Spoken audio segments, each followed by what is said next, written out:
قرآن پاک میں اللہ سبحانہ و تعالیٰ کا ارشاد ہے، للہ ملک السماوات والارض یخلق ما یشاء یہب لمن یشاء اناثا ویہب لمن یشاء الذکور او یزوجہم ذکرانا واناثا ویجعل من یشاء عقیما انہ علیم قدیر۔ اللہ زمین اور آسمانوں کی بادشاہی کا مالک ہے، جو کچھ چاہتا ہے پیدا کرتا ہے، جسے چاہتا ہے لڑکیاں دیتا ہے، جسے چاہتا ہے لڑکے دیتا ہے، جسے چاہتا ہے لڑکے اور لڑکیاں ملا جلا کر دیتا ہے، اور جسے چاہتا ہے بانجھ کر دیتا ہے، یعنی اولاد سے محروم کر دیتا ہے۔ وہ سب کچھ جانتا ہے اور ہر چیز پر قادر ہے۔ سورۃ الشورى کی آیت نمبر 49 اور 50 میں نے آپ کے سامنے پڑھی ہے۔ اس آیت سے پتہ چلتا ہے کہ اولاد کا ملنا انسان کے لیے سراسر اللہ کا انعام ہے، اللہ تعالیٰ کی قدرت ہے، اس کا فیصلہ ہے، جس کو جو چاہے دے اور جس سے چاہے وہ روک لے۔ اولاد انسان کے لیے خوشیوں کا باعث ہوتی ہے، انسان کی آنکھوں کی ٹھنڈک ہوتی ہے، انسان کے بڑھاپے کا سہارا ہوتی ہے، انسان کی تنہائیوں میں، انسان کے غموں میں اس کی غمخوار ہوتی ہے۔ قرآن پاک میں اولاد کی نعمت کو آنکھوں کی ٹھنڈک ہونے کے لیے ایک خوبصورت دعا سکھائی گئی ہے، ربنا ہب لنا من ازواجنا وذریاتنا قرۃ اعین وجعلنا للمتقین اماما۔ اے ہمارے رب، ہمیں اپنی بیویوں اور اپنی اولاد سے آنکھوں کی ٹھنڈک دے اور ہمیں پرہیزگار لوگوں کا امام بنا دے۔ تو گویا اولاد اسی صورت میں ایک نعمت ہے جب اولاد آنکھوں کی ٹھنڈک ہے، انسان کی اطاعت گزار ہے، فرما بردار ہے، والدین کے لیے خوشی کا سبب ہے۔ اولاد نہ صرف یہ کہ اس دنیا میں انسان کے لیے باعث راحت ہے، بلکہ انسان کے مرنے کے بعد بھی اس کی نیکیوں میں اضافے کا سبب ہے۔ سورۃ یاسین میں اللہ سبحانہ وتعالیٰ فرماتے ہیں، انا نحن نحیی الموتى ونکتب ما قدموا وآثارهم وکل شیء احصیناہ فی امام مبین۔ بے شک ہم مردوں کو ضرور زندہ کریں گے، اور ہم لکھ رہے ہیں جو کچھ وہ آگے بھیجتے ہیں اور جو وہ اپنے پیچھے آثار چھوڑ رہے ہیں، اور ہر چیز کو ہم نے ایک کھلی کتاب میں لکھ رکھا ہے۔ تو انسان اپنی زندگی میں جو کچھ کرتا ہے، اپنے ہاتھوں جو کما کے آگے بھیجتا ہے، اس کا بدلہ بھی کل قیامت کے دن پائے گا۔ اور اس کے علاوہ انسان اپنے پیچھے جو نشان یا آثار چھوڑتا ہے، کل قیامت کے دن جا کر ان آثار کا بدلہ بھی پائے گا۔ اپنے پیچھے چھوڑے جانے والے آثار میں سب سے بڑا اثر یا سب سے بڑا نشان خود انسان کی اولاد ہے۔ ایک حدیث میں آتا ہے، رسول اللہ صلی اللہ علیہ وسلم نے فرمایا، جب انسان فوت ہو جاتا ہے تو اس کا اپنا نامہ اعمال بند ہو جاتا ہے، یعنی اب خود عمل کرنے کے قابل نہیں رہتا۔ 3 چیزیں ایسی ہیں جو اس کے بعد بھی باقی رہتی ہیں، ان میں نمبر 1 نیک اولاد ہے، یعنی انسان خود عمل نہیں کر سکتا، لیکن نیک اولاد جو اچھے کام کرتی ہے وہ مرنے کے بعد بھی والدین کو فائدہ دیتے ہیں، خصوصاً ان کی دعا۔ تو فرمایا نیک اولاد جو اپنے والدین کے لیے دعائیں کرتی ہے۔ نمبر 2 صدقہ جاریہ، یعنی اچھے کاموں میں مال کا خرچ کرنا جو مرنے کے بعد بھی انسانیت کی بھلائی اور فلاح کے لیے منصوبے جاری رہیں، یعنی ان منصوبوں میں خرچ کرنا جو انسانیت کی فلاح و بہبود کے ہوں اور انسان کے مرنے کے بعد بھی جن کا سلسلہ جاری رہے۔ اور نمبر 3 وہ علم جس سے فائدہ اٹھایا جائے، یعنی دوسرے انسانوں کی زندگی میں جو روشنی لائے۔ اللہ سبحانہ و تعالیٰ نے ہم سب کو تاکید کی ہے کہ ہم صرف اپنے آج کے لیے کام نہیں کریں، اپنے کل کے لیے بھی کریں۔ ہم صرف اپنی ذات پر توجہ نہ دیں، اپنی اولاد کو بھی قابل توجہ سمجھیں۔ ہمارے لیے صرف ہمارے اپنے اعمال ہی نہیں، ہماری اولاد کے اعمال بھی ہمارے حق میں یا خلاف حجت بن سکتے ہیں۔ جہاں اولاد انسان کے لیے نیکیوں میں اضافے کا سبب ہے، وہاں قیامت کے دن بعض اولاد دشمن کا کردار ادا کرے گی۔ اولاد کو قرآن میں دشمن بھی بتایا گیا ہے کہ ان من ازواجکم و اولادکم فتنہ، تمہاری اولاد اور تمہارا مال جو ہے وہ تمہارے لیے فتنہ ہے۔ ان من ازواجکم و اولادکم عدو لکم، تمہاری اولاد اور تمہاری بیویوں میں سے بعض تمہارے دشمن بھی ہو سکتے ہیں۔ حدیث میں آتا ہے کہ قیامت کے دن ایک انسان آئے گا جس نے بہت نیکیاں کی ہوں گی، لیکن اس کو بتایا جائے گا کہ اس کی اولاد اس کی نیکیاں کھا گئی۔ جس طرح دنیا میں انسان کی اولاد کی خامیاں یا بدعمالیاں یا بد کرداریاں والدین کی عزت پر بٹا لگانے والی ہوتی ہیں، اسی طرح قیامت کے دن بھی بعض لوگوں کی اولاد ان کے لیے وبال جان ہوگی۔ تو والدین اور اولاد کا باہم تعلق ایسا ہے جسے آپ ختم نہیں کر سکتے، کاٹ نہیں سکتے. یہ خون کا رشتہ ایسا رشتہ ہے کہ جسے اگر بظاہر آپ آنکھ بھی کر دیں تو وہ آپ اپنے سے الگ نہیں کر سکتے، نظروں سے دور کر کے بھی دل سے دور نہیں کر سکتے. تو انسان کی خیر اور بھلائی اسی میں ہے کہ وہ اپنی اولاد کو اپنی زندگی کی سب سے بڑی دولت سمجھے، سب سے بڑی نعمت سمجھے. کیونکہ اولاد جیسی نعمت انسان خرید نہیں سکتا، ادھار نہیں لے سکتا، کہیں سے مانگ کے نہیں لا سکتا. بسا اوقات لوگ اڈاپٹ کرتے ہیں لیکن اس میں اپنی اولاد جیسی تو بات ہی نہیں ہوتی، وہ جذبات اور وہ احساسات ہی نہیں ہوتے، وہ تعلق بنتا ہی نہیں جو خون کے رشتوں کے ساتھ ہوتا ہے. اس لیے اللہ سبحانہ وتعالیٰ فرماتے ہیں وَلْتَنظُرْ نَفْسٌ مَّا قَدَّمَتْ لِغَدٍ، ہر شخص کو دیکھنا چاہیے کہ اس نے اپنے کل کے لیے کیا کیا ہے، اپنے کل کے لیے کیسے عمل کیے ہیں، یعنی خود اپنے اعمال کی شکل میں بھی اور اپنی اولاد کی شکل میں بھی. اگر انسان اپنے پیچھے نیک اولاد چھوڑ کر جاتا ہے تو وہ ہر نماز میں اپنے والدین کے لیے دعا کرتے ہیں. نماز کے اختتام پر مشہور دعا جو سب کو آتی ہے، اس کا معنی کیا ہے؟ رب اجعلنی مقیم الصلاۃ ومن ذریتی ربنا وتقبل دعا ربنا اغفر لی ولوالدی وللمؤمنین یوم یقوم الحساب. اے رب مجھے اور میری اولاد کو نماز کا پابند بنا، قائم کرنے والا بنا. اے ہمارے رب دعا قبول فرما. اے ہمارے رب مجھے بخش دے، میرے والدین کو بخش دے اور سارے مومنوں کو بخش دے جب حساب قائم ہو. گویا نیک اولاد اپنی ہر نماز میں اپنے والدین کو اپنی دعاؤں میں یاد رکھتی ہے. اگر شعوری طور پر یاد کر کے دعا کرنا بھول بھی جائے تو نماز کی پابندی کی صورت میں ہر نماز کے آخر میں زبان سے دعا نکلتی ہی ہے، اس کے بغیر تو نماز مکمل ہی نہیں ہوتی. اس کے علاوہ اللہ سبحانہ وتعالیٰ نے اولاد کو خاص طور پر والدین کے لیے جو دعا سکھائی ہے قرآن پاک میں، وہ ہے رب ارحمہما کما ربیانی صغیرا. اے رب ان دونوں پر یعنی ماں اور باپ دونوں پر اپنی رحمت فرما جس طرح انہوں نے مجھے بچپن میں پالا تھا.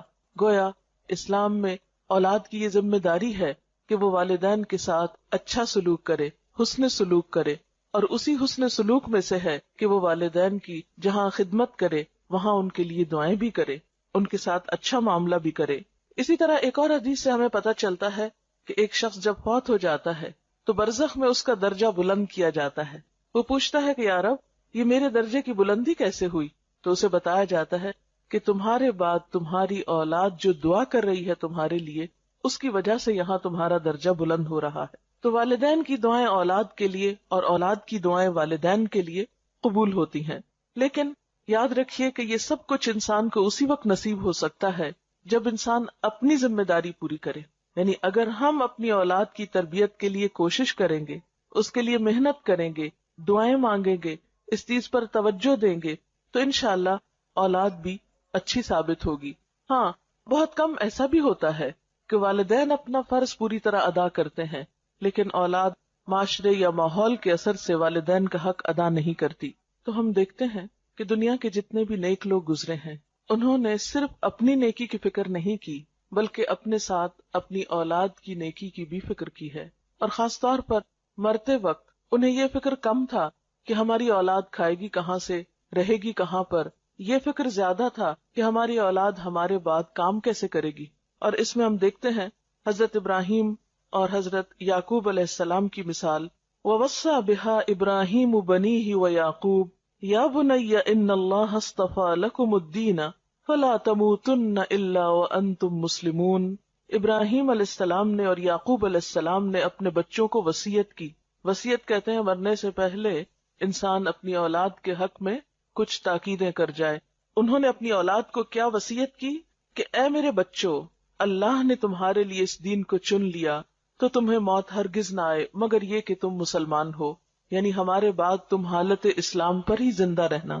اسی طرح پھر فرمایا ام کنتم شہداء اذ حضر یعقوب الموت، کیا تم اس وقت حاضر تھے جب یعقوب علیہ السلام کو موت آئی. اذ قال لبنیہ، جب انہوں نے اپنے بچوں سے کہا ما تعبدون من بعدی، میرے بعد کس کی عبادت کرو گے. قالوا نعبد الہک و الہ آبائک ابراہیم و اسماعیل و اسحاق الہا واحدا ونحن له مسلمون، کہ ہم تیرے الہ، تیرے باپ دادا ابراہیم، اسماعیل اور اسحاق علیہم السلام کے الہ کی عبادت کریں گے جو ایک ہی الہ ہے اور ہم سب اسی کے فرما بردار اور اسی کے تابعدار ہیں۔ اسی طرح ہم دیکھتے ہیں کہ لقمان نے اپنے بچے کو وصیت کی اور اس نے اپنے بچے کو عمدہ اخلاق سکھائے، جس کا ذکر ہمیں قرآن پاک میں بھی ملتا ہے۔ ان کے بارے میں آتا ہے وَلَقَدْ آتَيْنَا لُقْمَانَ الْحِكْمَةَ أَنِ اشْكُرْ لِلَّهِ، اور آگے جا کر وہ اپنے بچے کو بہت ساری نصیحتیں کرتے ہیں جس میں وہ اپنے بچے کی اچھی اخلاقی حالت یعنی عبادات کے ساتھ ساتھ اسے اچھا اخلاق بھی سکھاتے ہیں، جس میں خصوصی طور پر تکبر سے بچنے کے لیے کہتے ہیں اور لوگوں سے اچھی طرح بات کرنے کے لیے کہتے ہیں، اور آواز کی طرف بھی توجہ دلاتے ہیں کہ دیکھو بہت چیخ چلا کے بات نہ کرنا، کیونکہ سب سے ناپسندیدہ آواز گدھے کی آواز ہوتی ہے، لوگوں سے منہ موڑ کے بات نہ کرنا، اور اسی طرح کی اور بہت سی نصیحتیں۔ اسی طرح ہم دیکھتے ہیں کہ حضرت زکریا علیہ السلام اپنے اولاد کے لیے دعا کرتے ہیں، اور خصوصاً جب ان کے پاس ابھی اولاد نہیں بھی تو وہ اس کی پیدائش سے پہلے دعا کرتے ہیں کہ ربی ہب لی من الصالحین۔ حضرت اسماعیل علیہ السلام کے بارے میں آتا ہے کہ کانا یأمر اہلہ بالصلاۃ والزکاۃ، کہ وہ اپنے گھر والوں کو نماز اور زکوٰۃ کا حکم دیتے تھے۔ تو اس سے پتہ چلتا ہے کہ جتنے بھی اللہ والے گزرے ہیں اور انبیاء ان میں سر فہرست ہیں، انہوں نے اپنی اولاد کی نیکی، اچھے اخلاق اور اچھے کردار کی ہمیشہ فکر کی، اور اس کی انہیں تلقین بھی کرتے رہے، جہاں وہ خود ان کے لیے ایک عملی نمونہ تھے، ایک اچھی مثال تھے، وہاں اس کے ساتھ ساتھ انہوں نے اس کی خاص طور پر فکر بھی کی۔ اور یاد رکھیے کہ اچھی تربیت اولاد کا حق ہے۔ والدین اپنی اولاد کے لیے جو کچھ بھی کماتے ہیں، جو کچھ بھی چھوڑتے ہیں، جو بھی فکر کرتے ہیں، ان میں سب سے بہترین تحفہ جو ماں باپ اپنے بچوں کو دے سکتے ہیں وہ اچھی تربیت کا تحفہ ہے۔ رسول اللہ صلی اللہ علیہ وسلم نے فرمایا، کوئی والد اپنی اولاد کو اس سے بڑھ کر تحفہ نہیں دے سکتا جتنا بہترین تحفہ اچھا ادب اور اچھا اخلاق ہے۔ یعنی ماں باپ اولاد کو جو سب سے خوبصورت گفٹ یا بہترین تحفہ دے سکتے ہیں وہ اچھا ادب اور اچھا اخلاق ہے، کیونکہ اولاد کا اچھا سلوک اور اچھا برتاؤ سب سے بڑھ کر والدین ہی کی خوشی کا سبب ہوتا ہے۔ کیونکہ اگر آپ اولاد کو اچھا اخلاق سکھاتے ہیں تو وہ اچھا اخلاق سب سے پہلے خود آپ ہی کے کام آئے گا، کیونکہ سب سے قریبی رشتہ تو آپ ہی کا ہے ان کے ساتھ۔ اور اسی طرح سب سے بڑا غم اور سب سے بڑا دکھ اور سب سے بڑی تکلیف اگر انسان کی زندگی میں کوئی ہو سکتی ہے تو وہ اولاد ہی کی ہو سکتی ہے۔ اس لیے اگر اولاد اچھی ہے تو انسان کے لیے ہر طرف خوشیاں ہی خوشیاں ہیں، خواہ اس کے پاس کھانے کو بہت نہ بھی ہو یا اس کے پاس بہت بڑی جائیداد نہ بھی ہو، لیکن اولاد کی فرما برداری، اولاد کی خدمت، اولاد کا اچھا سلوک والدین کے لیے بے پناہ خوشیوں اور راحت کا سبب ہوتا ہے۔ ایک اور روایت میں آتا ہے، یعنی رسول اللہ صلی اللہ علیہ وسلم نے فرمایا کہ آدمی کے لیے کسی کو خیرات میں ڈھیر سارا مال دینے سے بہتر ہے کہ اپنے بیٹے کی اچھی تربیت کرے اور اس کو نیک عادتیں سکھانے میں روپیہ خرچ کرے۔ یعنی حتیٰ کہ مال خرچ کرنے میں بھی انسان کو راہ بتائی گئی کہ بہترین جگہ جہاں انسان اپنا مال خرچ کر سکتا ہے وہ اولاد کی تربیت ہے۔ اس میں ہمیں ایک مشہور واقعہ تاریخ کا ملتا ہے ربیعہ الرائی کا۔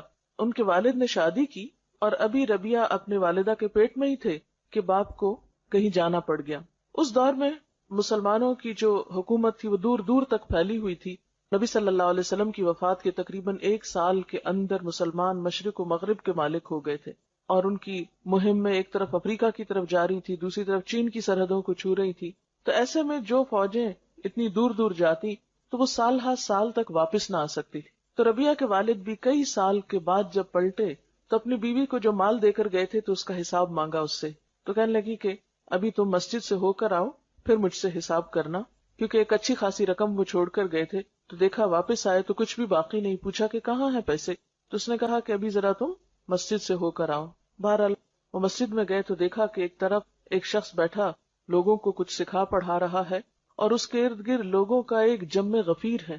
تو بہت حیران ہوئے کہ یہ شخص کون ہے، یہ نوجوان کون ہے کہ جس کی بات میں اتنا اثر ہے اور جس کے ارد گرد اتنے لوگ ہیں۔ تو پتہ چلتا ہے کہ یہ انہی کا بیٹا ہے جس کی تعلیم و تربیت پر یعنی باپ کے جانے کے پیچھے ماں نے اس کا سارا مال خرچ کیا اور بہترین توجہ دی۔ ماؤں کے اندر یہ جذبہ اور یہ کردار کیسے تھا؟ یعنی بعض اوقات ایسا ہوتا ہے کہ تربیت میں ماں تنہا رہ جاتی ہے، یہ ساری ذمہ داری ماں پر آ جاتی ہے۔ تو ایسے میں جہاں ماں کو یہ فکر ہونی چاہیے کہ اولاد کھائے کہاں سے، وہاں اس بات کی بھی فکر ہونی چاہیے کہ اولاد کی تعلیم و تربیت کیسے ہو۔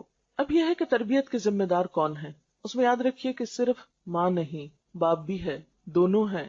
لیکن چونکہ ابتدا میں بچہ ماں کے ساتھ وقت زیادہ گزارتا ہے، اس لیے obviously ماں کی ذمہ داری کچھ زیادہ بنتی ہے، ورنہ نبی صلی اللہ علیہ وسلم نے فرمایا کلکم راعن وکلکم مسئول عن رعیتہ، تم میں سے ہر شخص نگران ہے، ذمہ دار ہے، رسپانسبل ہے، اور ہر شخص سے اس کی رعایا کے بارے میں، یعنی جو اس کے ماتحت لوگ ہیں، جو اس کے ساتھ ہیں، ان کے بارے میں اس سے سوال کیا جائے گا.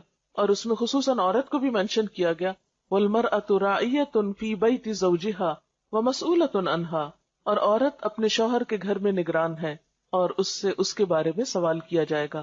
اور گھر میں سب سے قیمتی ترین چیز جو ہے وہ عورت کے یا ایک شخص کے بچے ہی ہو سکتے ہیں. یعنی گھر کی قیمتی ترین چیزوں میں سب سے قیمتی چیز انسان کی اولاد ہے.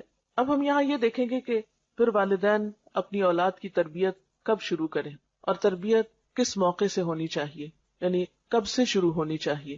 تو بات یہ ہے کہ تربیت دنیا میں آنے سے پہلے سے شروع ہو جانی چاہیے، یعنی اولاد کی کیئر اور اولاد کو اچھے اخلاق اور اچھے کردار سکھانے کے لیے.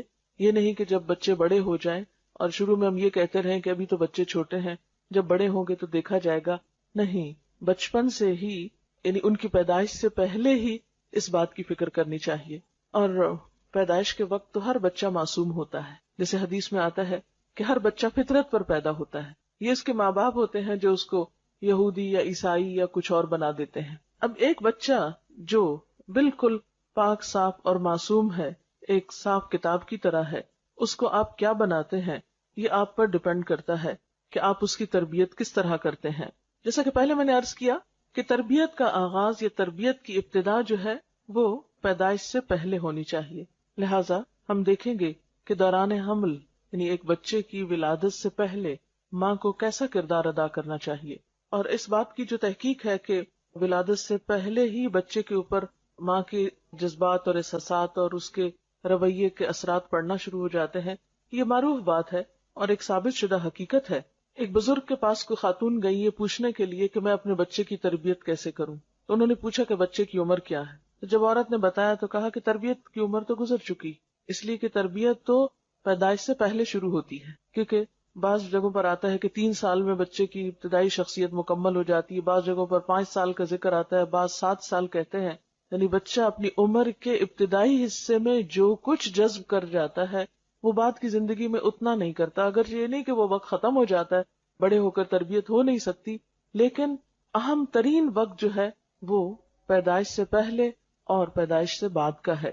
پیدائش سے پہلے یا دوران حمل جو ہے اس میں ماں کے جو بھی احساسات اور جذبات ہوتے ہیں وہ بچے پر براہ راست اثر انداز ہوتے ہیں، کیونکہ بچہ اپنی غذا لینے میں، اپنے تمام چیزوں میں مکمل طور پر ماں پر انحصار کر رہا ہوتا ہے. جب ماں کے خون سے وہ غذا لے رہا ہوتا ہے اور خون انسان کے سارے جسم میں گردش کرتا ہے، تو جو انسان کی سوچیں ہوتی ہیں یا غم یا غصہ یا خوشی یا اطمینان یا پریشانی کی جو بھی کیفیت ہوتی ہے وہ اس خون کے ساتھ بچے تک بھی منتقل ہو رہی ہوتی. اسی طرح جب بچے کی نشو و نما ایک خاص حد تک پہنچ جاتی ہے اور وہ سننے لگتا ہے، حتیٰ کہ یہاں تک کہا جاتا ہے کہ بیرونی آوازیں تک اس کو پہنچتی ہیں اور وہ ان آوازوں اور بیرونی ماحول کے اثرات بھی قبول کر رہا ہوتا ہے. اور اس کا باقاعدہ تجربہ کیا گیا کہ بچوں کو مختلف آوازیں سنائی گئی پریگنینسی کے دوران، اور پیدائش کے بعد بچے ان آوازوں سے مانوس تھے، لہٰذا جب وہ روتے تو ان کو وہی مخصوص آواز سنائی جاتی تو خاموش ہو جاتے، جیسے کسی خاص میوزک کی آواز یا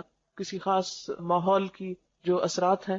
تو بچہ اگرچہ ابتدا میں بول نہیں سکتا، کچھ کر نہیں سکتا، صرف رو کر ہی اپنے سارے جذبات کا اظہار کرتا ہے، لیکن وہ بہت کچھ اس حال میں بھی سیکھ رہا ہوتا ہے، جذب کر رہا ہوتا ہے. تو اس میں سب سے پہلی اور بنیادی چیز جو ہے وہ نیک اولاد کی دعا ہے. یعنی پیدائش سے پہلے کثرت سے اولاد کی نیکی اور اچھے اخلاق کی دعائیں مانگنی چاہیے. یہ دعائیں ہمیں قرآن پاک سے ملتی ہیں. مثلاً رب ہب لی من الصالحین، اے اللہ مجھے نیک اولاد عطا کر. رب ہب لی من لدنک ذریۃ طیبہ، اے اللہ مجھے اپنے پاس سے پاکیزہ اولاد عطا کر. اسی طرح ربنا ہب لنا من ازواجنا وذریاتنا قرۃ اعین، اے اللہ ہمیں ہمارے شوہر مانگے تو بیوی کے لیے، ہمیں ہماری بیویوں اور ہماری اولادوں میں سے آنکھوں کی ٹھنڈک عطا کر. یہ دعائیں انسان کو ڈیورنگ پریگنینسی کثرت کے ساتھ پڑھنی چاہیے، خصوصاً نمازوں کے بعد. ایسا نہیں کہ کوئی خاص مخصوص وظیفہ ہے کہ کسی ایک کونے میں بیٹھ کے آپ روز 1000 تسبیح پڑھ لیں اور اس کے بعد جو چاہیں کریں. نہیں، اس کو ریگولرلی اپنی نمازوں کا حصہ بنا لے، اور جب تک ولادت ہو نہیں جاتی اس وقت تک یہ دعا پڑھتے رہیں۔ پھر اسی طرح دوران حمل کثرت کے ساتھ ذکر کرنا، اچھے پازیٹیو خیالات رکھنا۔ پھر اسی طرح یہ ہے کہ دوران ولادت انسان جب دعا کرے تو اس میں خاص طور پر حضرت مریم علیہ السلام کی والدہ نے جو دعا پڑھی تھی اس دعا کو بھی آپ پڑھ سکتے ہیں۔ قرآن پاک میں اس کے بارے میں آتا ہے، انی اعیذھا بک وذریتھا من الشیطان الرجیم، کہ میں تجھے اور تیری اولاد کو شیطان مردود سے اللہ کی پناہ میں دیتی ہوں۔ آپ صلی اللہ علیہ وسلم نے فرمایا، ہر بچے کو پیدا ہوتے ہی شیطان ٹھوکا لگاتا ہے سوائے مریم کے اور عیسیٰ ابن مریم کے، کیونکہ حضرت مریم کی والدہ نے یہ دعا کی تھی کہ اللہ میری اولاد کو اور پھر آگے اس کی اولاد کو شیطان سے محفوظ رکھنا۔ تو دعاؤں میں خاص دعا یہ بھی کر سکتے ہیں کہ اللہ تعالیٰ ہماری اولاد کو شیطان سے بچا کر رکھے۔ پھر اسی طرح دوران پیدائش انسان آیت الکرسی پڑھ سکتا ہے، اللہ کا ذکر کر سکتا ہے۔ بعض لوگ اس موقع پر اللہ کا ذکر نہیں کرتے کہ اب تو ناپاکی کی کیفیت ہے یا کوئی ڈسچارج وغیرہ شروع ہو گیا ہے۔ نہیں، ذکر کرنے سے کوئی بھی چیز آپ کو نہیں روکتی۔ یعنی جب ولادت کا وقت قریب ہو تو اس میں انسان چل پھر رہا ہو یا ہاسپٹل میں ہو یا لیٹا ہوا ہو، کسی بھی مرحلے پر اللہ کے ذکر سے کوئی چیز آپ کو روک نہیں سکتی۔ آپ کو جو دعائیں یاد ہیں اللہ تعالیٰ کو پکار سکتے ہیں، درود شریف پڑھ سکتے ہیں، کلمہ پڑھ سکتے ہیں، آیت الکرسی پڑھ سکتے ہیں، جو بھی آپ ذکر کر کے اللہ سے دعا کرنا چاہیں کر سکتے ہیں۔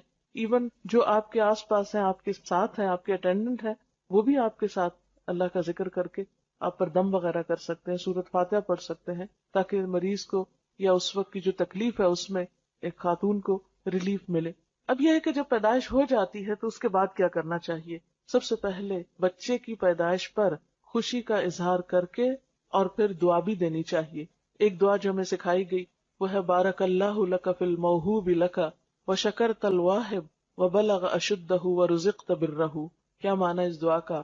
اللہ تمہارے لیے اس بچے میں جو بھی تمہیں عطا ہوا ہے اس میں برکت پیدا کرے، اور تم دینے والے کے شکر گزار بنو، اور یہ بچہ اپنی جوانی کو پہنچے اور تمہیں اس کی نیکی نصیب ہو، یعنی یہ اولاد تمہارے ساتھ نیکی کرنے والی ہو، تمہاری اطاعت گزار اور فرما بردار ہو۔ اسی طرح ہم دیکھتے ہیں کہ نبی صلی اللہ علیہ وسلم کو جب ان کے بیٹے حضرت ابراہیم کی ولادت کی خوشخبری ملی تو آپ نے خوشخبری لانے والے کو ایک غلام عطا کیا۔ آج کل ہمارے یہاں بھی رواج ہے نا کہ جو خوشخبری لے کر آتا ہے اس کو کچھ دیا جاتا ہے۔ بعض اوقات مثلاً کوئی نرس پیغام لے کر آتی ہے یا ڈاکٹر لے کر آتی ہے تو آپ کچھ نہ کچھ خوشی سے اس کو دیتے ہیں۔ تو یہ بھی ایک مسنون طریقہ ہے، اس کو اپنے اوپر بوجھ نہیں سمجھنا چاہیے۔ تو نبی صلی اللہ علیہ وسلم نے اتنا بڑا تحفہ ایک آنے والے کو دیا۔ اس طرح آپ کو یاد ہوگا کہ عربوں کے ہاں یہ عام رواج بھی تھا اور آپ صلی اللہ علیہ وسلم نے اس رواج کو ختم نہیں کیا۔ جیسے آپ کی پیدائش پر ابو لہب جو آپ کا چچا تھا، سویبہ جو لونڈی تھی، اس نے جب خبر دی آپ صلی اللہ علیہ وسلم کی پیدائش کی تو اس نے اشارے سے اس کو کہا کہ جاؤ تم آزاد ہو، یعنی اس غلام عورت کو آزاد کر دیا اس خوشی میں کہ اس نے بھتیجے کی پیدائش کی خوشخبری سنائی تھی۔ تو اس موقع پر خوشی کا اظہار کرنا، خوشی میں خواہ آپ مٹھائی کھلائیں، خواہ آپ کسی کو کوئی تحفہ دیں، کوئی ہدیہ دیں، کچھ بھی کریں، ایسا کرنا کوئی خلاف اسلام نہیں ہے یا کوئی لوکل رسم نہیں ہے، نہیں، اللہ کی نعمت کا ایک اظہار ہے۔ اور انسان اپنی حیثیت کے مطابق جو بھی کرے، ہاں نمائش کے لیے نہیں کرنا چاہیے، دکھاوے کے لیے یا اپنی حیثیت سے بڑھ کے خود پہ بوجھ نہیں ڈالنا چاہیے، لیکن اگر انسان کچھ بھی خوشی کا اظہار کسی بھی طریقے سے کرنا چاہتا ہے تو اس کی اجازت ہے۔ پھر اس کے بعد پہلی چیز بچے کے کان میں آذان دینا ہے، یعنی پیدائش ہوگی، اس کو نہلایا دھلایا، اس کو تیار کیا اور اس کے بعد کان میں آذان دی۔ طبرانی کی روایت میں آتا ہے کہ حضرت حسین رضی اللہ تعالیٰ عنہ کی جب ولادت ہوئی تو آپ نے ان کے ایک کان میں آذان دی اور دوسرے میں اقامت۔ آذان دینے میں کیا حکمت ہے کہ بچہ دنیا میں آ کر سب سے پہلے اللہ کا نام سنے۔ اب دیکھیں کہ جب انسان فوت ہوتا ہے نا تو اس کی نماز جنازہ پڑھی جاتی، تو انسان کے آنے پر آذان دی جاتی ہے اور جانے پر اس کی نماز پڑھی جاتی ہے، اور انسان کی زندگی ایسی ہی ہے جیسے آذان اور نماز کے بیچ کا وقفہ، یعنی کل قیامت کے دن انسان کو ایسے ہی پتہ چلے گا کہ چند لمحے دنیا میں گزار کر آیا ہوں۔ پھر اسی طرح یہ ہے کہ اللہ کی عظمت اور اللہ کی محبت بچے کے دل میں بیٹھتی ہے۔ پھر اسی طرح بچے کو جو پہلی غذا دی جاتی ہے اس کو تحنیک کہا جاتا ہے۔ کہتے ہیں کہ جو انسان بھی بچے کو پہلی غذا دیتا ہے، اب تو فوراً ماں کے دودھ پہ ڈال دیتے ہیں یا کوئی بھی چیز دی جاتی ہے، تو چونکہ بچہ بالکل ایک نیو بورن جو ہوتا ہے وہ فریش اور ہر طرح کے اثرات قبول کر رہا ہوتا ہے، بالکل ایک معصوم سی چیز ہوتی ہے، تو جو انسان بچے کو پہلی غذا دیتا ہے تو اس انسان کی جو شخصیت ہوتی ہے وہ بھی اس کے ہاتھ سے جو ریز نکلتی ہیں یا اس کے جسم سے وہ بچے میں منتقل ہوتی۔ اس لیے آپ صلی اللہ علیہ وسلم کے پاس بچے پیدائش کے بعد لائے جاتے تھے اور آپ ان کو، جسے ہماری زبان میں گھٹی دینا کہتے ہیں، اور گھٹی سے مراد کو خاص دوا یا کاڑھا نہیں ہے، یا کچھ تھوڑا سا شہد بھی ہو سکتا ہے یا چبائی ہوئی کھجور بھی ہو سکتی ہے، لیکن ایسے شخص کی ہو جس کا اخلاق اور کردار جو ہے معروف ہو، کیونکہ بچے کی ابتدائی زندگی میں وہ چیز بھی اس کی شخصیت کا حصہ بننے والی ہے۔ اس میں ہم دیکھتے ہیں حضرت اسما فرماتی ہیں کہ عبداللہ بن زبیر جب پیدا ہوئے ان کے بیٹے، تو میں نے ان کو آپ کی گود میں دے دیا۔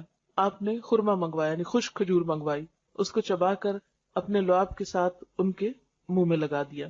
عموماً تالو میں ہلکا سا لگا دیتے ہیں، ایسا نہ ہو کہ جو بچے کے گلے میں پھنس جائے یا اتنا بڑا ٹکڑا نہ ڈال دیا جائے، بالکل معمولی سا جتنا بچے کی لینے کی سکت ہو اس کے مطابق، لیکن یہ کہ یہ بھی ایک طرح کی رسم ہوتی ہے اور یہ سمجھے کہ اسلامی رسم ہے۔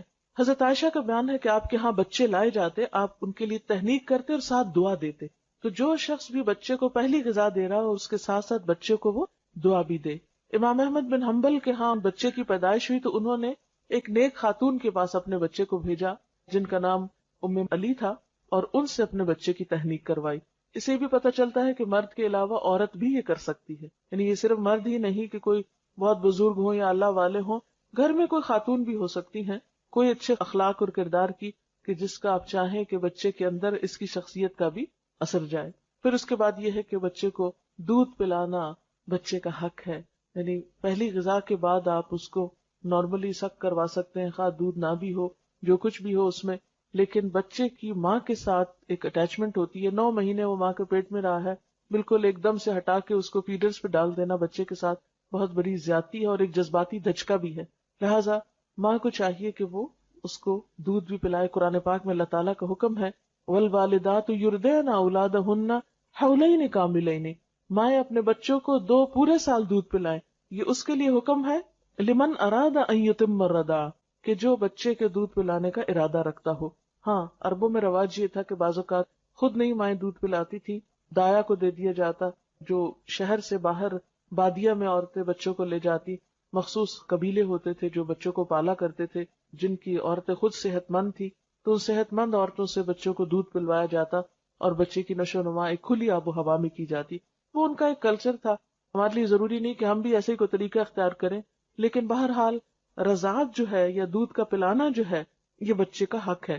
اور اس میں ہم دیکھتے ہیں کہ اس میں بہت سے اس کے طبی فائدے بھی بتائے جاتے ہیں، ماں کے لیے بھی فائدہ مند، بچے کے لیے، لیکن سب سے بڑی بات یہ ہے کہ بچے اور ماں کا ایک قلبی تعلق اور ایک ریلیشن شپ ڈیولپ ہوتا ہے، ایک قربت آتی ہے، ایک انڈرسٹینڈنگ ڈیولپ ہوتی ہے۔ یعنی ماں جب دودھ پلا رہی ہوتی ہے، وہ آدھا گھنٹہ پلا رہی ہے جتنی دیر، تو وہ ایک کلوزنس کا بھی احساس ہوتا ہے، اور پھر دوبارہ ماں کے سینے میں جو خیالات ہیں، افکار ہیں، اچھی پازیٹیو سوچیں ہیں، وہ بھی دودھ کے ساتھ وہ بچے کے اندر ایک طرح سے منتقل کر رہی ہوتی ہے، کیونکہ انسان کی شخصیت پر، انسان کے اخلاق پر اس کا کھانا پینا بھی اثر انداز ہوتا ہے۔ مختلف قوموں کی جو عادات اور اخلاق اور کردار ہیں ان کے بارے میں بھی کہا جاتا ہے کہ ان کی غذا کا ان پر اثر ہے۔ تو اگر بچہ ماں کا دودھ لے رہا ہے تو ظاہر ہے کہ پھر ماں کے اثرات اس پر ہوں گے۔ اور پھر جانوروں میں بھی اگر آپ دیکھیں، اونٹ کے بچے کو اونٹنی کا ہی دودھ دیا جاتا ہے، اسی طرح گائے، بھینس اور باقی جانور بھی دوسروں کا دودھ لا کے نہیں پلایا جاتا۔ تو اسی طرح انسان کے بچے کو گائے بھینس کا دودھ پلانے سے پہلے جب تک ماں کا دودھ ہے تو ماں کا ہی دودھ پلایا جانا چاہیے۔ پھر اسی طرح بچے کا اچھا نام رکھنا چاہیے، کیونکہ قیامت کے دن انسان کے نام سے پکارا جائے گا، تو اچھا نام جو ہے وہ ضروری ہے۔ مثلاً ہم دیکھتے ہیں کہ حضرت زکریا علیہ السلام کو اللہ تعالیٰ نے جب اولاد کی خوشخبری دی تو ساتھ ہی بچے کا نام بھی بتایا اور فرمایا کہ ہم نے ایسا نام کسی اور کا نہیں رکھا، یہ دنیا میں ایک انوکھا نام ہے۔ یعنی اچھے نام میں معنی بھی اچھا ہو، اور اگر وہ ایک نیا نام ہو تو بھی اس میں کوئی قباحت نہیں، کیونکہ اللہ تعالیٰ نے حضرت یحییٰ علیہ السلام کا جب نام رکھا تو فرمایا ہم نے اس سے پہلے یہ نام کسی کو نہیں دیا۔ آپ صلی اللہ علیہ وسلم نے فرمایا قیامت کے روز تمہیں اپنے ناموں سے پکارا جائے گا، اس لیے اچھے نام رکھا کرو۔ اور حدیث میں آتا ہے اللہ کو تمہارے ناموں میں سے عبداللہ اور عبد الرحمن سب سے زیادہ پسند ہیں، اور آپ نے یہ بھی فرمایا کہ انبیاء کے ناموں پر نام رکھو۔ پھر اسی طرح بچے کے سر کے بال منڈوانا یہ 7ویں دن کیا جاتا ہے، اور اسلامی اعتبار سے یہ ایک پسندیدہ کام ہے۔ عربوں کے ہاں یہ ایک طریقہ جاری تھا جسے اسلام میں بھی جاری رکھا گیا، اور حضرت حسن اور حسین رضی اللہ تعالیٰ عنہما کے سر منڈوانے کا آپ نے حکم دیا، اور پھر بالوں کے وزن کے برابر چاندی بھی صدقہ کی، یعنی ساتھ ہی بچے کا صدقہ بھی نکالا جائے۔ اور اطباء یہ کہتے ہیں کہ جب بچے کے سر کے بال مونڈے جاتے ہیں تو سر کی جو سرکولیشن ہے وہ تیز ہوتی ہے اور اس کے جو سینسز ہیں وہ پراپرلی فنکشن کرتے ہیں. اس لیے بعضوں کا سننے میں آتا ہے کہ نہیں اتنے چھوٹے بچے کے بال نہیں کٹوانے چاہیے، لیکن اسلامی طریقہ بھی ہے اور یقیناً اس میں بہت سے فوائد بھی ہیں. پھر اسی طرح عقیقے کا حکم بھی دیا گیا ہے. عقیقے کا اصل تو 7واں دن ہے، لیکن اگر انسان بعد میں بھی کر لے تو کوئی حرج نہیں، کوئی فرض کے درجے میں نہیں کہ 7ویں دن میں ہی ہو. اگر انسان کسی بھی وقت کر لیتا ہے تو وہ ہو جاتا ہے. اور اس میں لڑکے کی طرف سے 2 بکرے اور لڑکی کی طرف سے 1، اور یہ کسی ڈسکریمنیشن کی وجہ سے نہیں. آپ دیکھیں کہ جو عرب لڑکی کو زندہ دفن کر دیتے تھے، اگر اس کی طرف سے 2 بکرے دینے ہوتے تو ان کے لیے اور زیادہ مشکل بات تھی، اس لیے ان پر بوجھ نہیں ڈالا گیا، انسانی نفسیات کی رعایت کی گئی ہے. آپ صلی اللہ علیہ وسلم نے عقیقے کے بارے میں فرمایا کہ لڑکا اپنے عقیقے کے ساتھ گروی ہے جو 7ویں دن اس کی طرف سے ذبح کیا جائے گا اور اس کا نام رکھا جائے گا اور سر کے بال اتارے جائیں گے. یعنی یہ تینوں کام 7ویں دن کرنا مسنون ہے، اگرچہ آگے پیچھے بھی کیا جا سکتا ہے. عقیقے کے ساتھ گروی ہونے کا مطلب یہ کہ ایک طرح سے بندھا ہوا ہے، جب اس کی طرف سے یہ صدقہ ہو جاتا ہے تو گویا وہ ایک بندھن سے آزاد ہو جاتا ہے. پھر اسی طرح لڑکے کا ختنہ کرانا جو ہے یہ بھی مسنون ہے، یعنی اسلامی سنت ہے. آپ صلی اللہ علیہ وسلم نے فرمایا 5 چیزیں فطرت میں داخل ہیں: ختنہ کرنا، زیر ناف بال صاف کرنا، مونچھیں منڈوانا، ناخن تراشنا اور بغل کے بال اکھاڑنا. یعنی یہ ایک فطرت کا طریقہ ہے جو ہر جگہ پر رائج ہے، اور زائد بالوں کو اور جسم کو صاف رکھنا جو ہے یہ اسلامی لحاظ سے پسندیدہ ہے. اور اس میں خاص طور پر ختنہ، کیونکہ اس میں حکمت یہ ہے کہ ایسی جگہ پر ایسی رطوبات اور جراثیم وغیرہ جمع ہو جاتے ہیں جو انسان کے لیے انفیکشن کا سبب ہوتے ہیں، تو زائد سکن کو کاٹ دینا یا اتار دینا جو ہے وہ صحت کے لیے بہترین ہے. پھر اسی طرح بچہ جو بڑا ہوتا ہے پھر بولنا سیکھتا ہے، پھر اور بہت سی اس کی ایکٹیویٹیز شروع ہوتی ہیں. آپ نے دیکھا ہوگا کہ چند مہینے کے بعد بچہ شروع کر دیتا ہے تو اس سے فالتو اور بیکار قسم کی باتیں کرنے کی بجائے اور صرف ہیلو بیبی سکھانے کی بجائے اللہ کا لفظ سکھائیں اور لا الہ الا اللہ کا. تو پہلا کلام اگر بچے کی زبان پر اللہ کا نام ہوگا انشاءاللہ تو اللہ تعالیٰ کا مقرب بھی ہو جائے گا کسی دن، اور ایک بنیاد اچھی پڑ جائے گی. اب دیکھیے کہ بچے کی تربیت ایسے ہی ہے جیسے آپ ایک بیج ڈالتے ہیں زمین میں. جب اس کی ایک چھوٹی سی کمپل نکلتی ہے تو آپ اس کی کیئر کرتے ہیں، روشنی، اس کے پانی، اس کے ماحول، اس کو گرمی سردی سے بچا کر اس کی کیئر کرتے ہیں. اور مالی اس وقت تک اس کی نگہداشت کرتا ہے اس پودے کی جب تک کہ وہ پودا پوری طرح مضبوط نہیں ہو جاتا. اور پھر بھی آپ نے دیکھا ہوگا کہ جس باغ کے اندر کیئر کرنے والا مالی موجود ہو اس باغ کے پودوں کا رنگ ہی کچھ اور ہوتا ہے. اس کا فرق آپ یوں سمجھ سکتے ہیں جیسے ایک جنگل ہوتا ہے اور ایک باغ ہوتا ہے. ایک وہ باغ ہوتا ہے جو خود لگایا جاتا ہے اور ایک جنگل ہے جو خود بخود اگ جاتا ہے. تو وہ بچے جن کی تربیت نہیں ہوتی، جن کی تراش خراش نہیں ہوتی، وہ ایک جنگل کی طرف بڑھتے ہیں. اور اسی طرح وہ بچے جن کی تراش خراش ہوتی ہے، تربیت ہوتی ہے، وہ ایک بہترین مالی کے لگائے ہوئے باغ کی طرح ہوتے ہیں جو ایک ایک پودے کا خیال رکھتا ہے اور اس میں زرد پتے بھی نکالتا ہے اور اس کی ٹرمنگ بھی کرتا ہے، اس کی شاخوں کو فالتو بکھرنے اور پھیلنے سے بھی بچاتا ہے اور خاص شیپ دیتا ہے. اس کو ایک ایک چیز کی فکر ہوتی ہے. تو بالکل تربیت کا عمل بھی ایک طرح سے ایک مالی کے عمل سے ملتا جلتا عمل ہے. اور پھر ہم دیکھتے ہیں کہ بچوں کی تربیت میں یہ نہیں کہ ہم نے شروع میں چند ایک یہ ریچولز کر دی اور ہم فارغ ہو گئے. نہیں، وہ تو زندگی بھر کا ساتھ ہے. جب تک بھی بچہ آپ کے ساتھ ہے آپ یہ کام کرتے چلے جائیں گے. پہلی چیز جو اب اگلے مرحلے پہ شروع ہوتی ہے وہ بولنا ہے. نبی صلی اللہ علیہ وسلم کا طریقہ کیا تھا؟ آپ نے فرمایا کہ جب تمہاری اولاد بولنے لگے تو اس کو لا الہ الا اللہ سکھا دو، پھر مت پرواہ کرو کہ کب مرے، اور جب دودھ کے دانت گر جائیں تو نماز کا حکم دو، یعنی 7 سال کی عمر میں. اسی طرح حدیث میں یہ بھی آتا ہے کہ آپ کے خاندان میں جب کسی بچے کی زبان کھل جاتی تو آپ اس کو سورۃ الفرقان کی دوسری آیت سکھاتے. وہ آیت ہے الذی لہ ملک السماوات والارض ولم یتخذ ولدا ولم یکن لہ شریک فی الملک وخلق کل شیء فقدرہ تقدیرا. وہ خدا جو آسمان اور زمین کی بادشاہی کا مالک ہے، جس نے کسی کو بیٹا نہیں بنایا، جس کے ساتھ بادشاہی میں کوئی شریک نہیں ہے، جس نے ہر چیز کی تخلیق کی اور پھر اس کی موضوع تقدیر مقرر فرمائی. تو نبی صلی اللہ علیہ وسلم اپنے خاندان کے بچوں کو جب بولنے پہ آ جاتے تو سب سے پہلی آیت یہ حفظ کروایا کرتے تھے. پھر اسی طرح ہم دیکھتے ہیں کہ تربیت کے کچھ اور بھی رہنما اصول ہیں. مثلاً بچوں کے ساتھ محبت اور شفقت کے ساتھ پیش آنا. آپ صلی اللہ علیہ وسلم نے فرمایا وہ ہم میں سے نہیں جو بچوں کے ساتھ شفقت نہیں کرتا، بچوں کے ساتھ رحمت سے پیش نہیں آتا، اور جو ہمارے بڑوں کی عزت نہیں کرتا. ابتدائی سالوں میں خاص طور پر بچے کے ساتھ محبت اور شفقت کا سلوک کرنا چاہیے. اس میں خصوصاً میں ماؤں سے یہ کہنا چاہوں گی کہ بچے بعض اوقات تنگ کرتے ہیں مثلا چھوٹے بچے جب دانت نکال رہے ہوتے ہیں تو ماؤں کے جسم کو چبانا شروع کر دیتے ہیں، یا بعض اوقات بال کھینچتے ہیں، یا بعض اوقات روتے ہیں، تنگ کرتے ہیں، سر مارتے ہیں، بہت سی تکلیفیں دیتے ہیں بچے بچپن میں بھی. ایسے تمام مواقع پر صبر سے کام لینا اور خوشی کے ساتھ اور خندہ پیشانی کے ساتھ ان چیزوں کو برداشت کرنا ضروری ہے. بعض مائیں بے حوصلہ ہو کر بچے کو چھوٹی سی عمر میں مارنے لگتی ہیں، بعض اوقات ہاتھ دباتی ہیں، بعض اوقات دھکا دے دیتی ہیں، بعض اوقات چیخنے لگتی ہیں. یہ چیزیں بچے کی تربیت پر ایک نیگیٹو اثر ڈالتی ہیں، ان سے پرہیز کرنا چاہیے. دیکھیں ماں کے 3 درجے کیوں زیادہ ہیں؟ اسی وجہ سے کہ ماں تکلیفیں زیادہ اٹھاتی ہے تربیت میں اور اس کی اپ برنگنگ میں. آپ صلی اللہ علیہ وسلم ہمیشہ بچوں کے ساتھ پیار اور محبت کا برتاؤ کرتے تھے، اور حضرت حسن کے بارے میں آتا ہے کہ ان کو پیار سے جب اٹھاتے تو اپنی زبان کی سرخی نکال کے دکھاتے. یعنی بعض اوقات ہم بچوں سے لاڈ کرتے ہیں نا، تب آپ دیکھیں آپ اللہ کے پیغمبر ہیں، اتنا بڑا مقام اور مرتبہ ہے، تو بعض اوقات گھر کے بزرگ بہت ایک مصنوعی سا رویہ بچوں کے ساتھ رکھتے ہیں، بزرگی کا، کہ نہیں بس ایک روب کے ساتھ بچے کے ساتھ بات کریں. نہیں، اللہ کے رسول صلی اللہ علیہ وسلم سے بڑھ کر بڑا مرتبہ کس کا ہو سکتا ہے؟ ایک اور صحابی ہے محمود بن ربی، وہ کہتے ہیں کہ میری عمر 5 سال تھی، آپ صلی اللہ علیہ وسلم نے کنویں سے پانی کا ڈول نکالا، منہ میں کلی بھری اور میرے منہ پہ پھار پھینکی. یعنی بچوں کے ساتھ بچوں جیسی شرارت کرنا.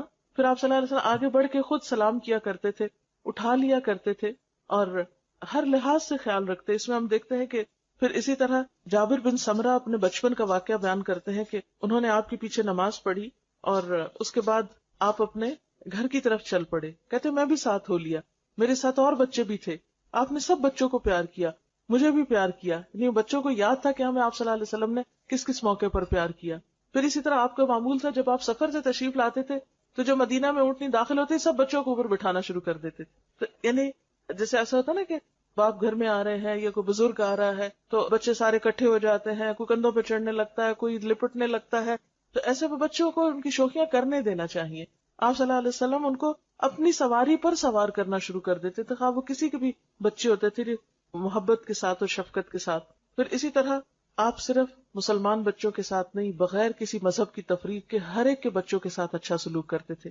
ہجرت کے موقع پر جب آپ کا مدینہ میں داخلہ ہو رہا تھا تو چھوٹی بچیاں جو تھیں وہ آپ کے استقبال کے لیے کھڑی تھیں اور انہوں نے آپ کے لیے گیت گائے تھے، اور آپ نے ان سے پوچھا کہ تم یہ کیوں کر رہی ہو؟ تو انہوں نے کہا کہ اللہ کے رسول صلی اللہ علیہ وسلم ہم آپ سے محبت کرتے. تو آپ نے فرمایا میں بھی تم سے پیار کرتا ہوں. یعنی عام طور پہ ہم بچوں کو اگنور کر دیتے، نہیں، ان کے ساتھ پیار محبت کی بات کرنا یا ان کا حال پوچھ لینا یہ انسان کی شان میں کمی نہیں کرتا.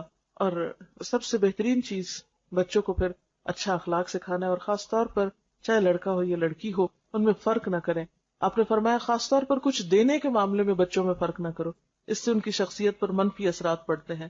اور خصوصاً ابتدائی زندگی میں پہلے 7 سال تو زیادہ سے زیادہ شفقت اور محبت ہی کا سلوک کرنا چاہیے.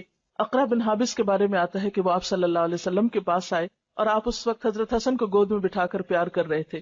تو اقرا کو دیکھ کر بہت تعجب ہوا، بولے اے اللہ کے رسول صلی اللہ علیہ وسلم آپ بھی بچوں کو پیار کرتے ہیں؟ کیونکہ ان کے ہاں کیا تھا کہ جو شخص جتنا روب والا ہو وہ بچوں کو بس صرف ٹیڑھی آنکھ سے ہی دیکھے اور ڈرائے رکھے اور اٹھائے نہیں. بچوں کو اٹھانا شاید کوئی کمزوری کی علامت ہے. اور کہنے لگا کہ میرے تو 10 بچے ہیں لیکن میں نے کبھی کسی کو بھی پیار نہیں کیا. آپ نے فرمایا اگر اللہ نے تمہارے دل سے رحمت و شفقت چھین لی ہے تو میں کیا کر سکتا ہوں. یعنی بچوں کو پیار نہ کرنا سنگ دل ہونے کی علامت ہے، اور بچوں کے ساتھ شفقت و محبت سے پیش آنا رحم دلی کی علامت ہے. پھر اسی طرح بچوں کو اچھا اخلاق سکھانا. نبی صلی اللہ علیہ وسلم نے فرمایا اپنی اولاد کی عزت کرو. یعنی بچوں کی بھی بے عزتی نہیں کرنی چاہیے، ان کو تان و تشنی نہیں کرنی چاہیے، ان کو برے ناموں سے نہیں پکارنا چاہیے، ان کا مذاق نہیں اڑانا چاہیے، بلکہ اس کے برعکس بچوں کے ساتھ بھی عزت کا معاملہ کرنا چاہیے، کیونکہ ان کی بھی عزت نفس ہوتی ہے. اگر بار بار مجروح ہوگی تو ماں باپ کے دشمن ہو جائیں گے. ان کے آداب بہتر بناؤ، اس لیے کہ تمہاری اولاد تمہارے لیے اللہ کا ہدیہ ہے. یعنی اولاد ایک طرح سے تحفہ ہے تمہارے لیے، لہٰذا اس تحفے کی قدردانی کرو. پھر اسی طرح اگر ایک سے زائد بچے ہوں تو بچوں کے درمیان مساوات کرنے کا حکم دیا. آپ صلی اللہ علیہ وسلم نے فرمایا سووا بین اولادکم فی العطیہ لو کنت مفضلا احدا لفضلت النساء. تم بچوں کو کچھ دینے میں برابری کرو، اگر میں کسی کو زیادہ دے سکتا تو بیٹیوں کو زیادہ دیتا.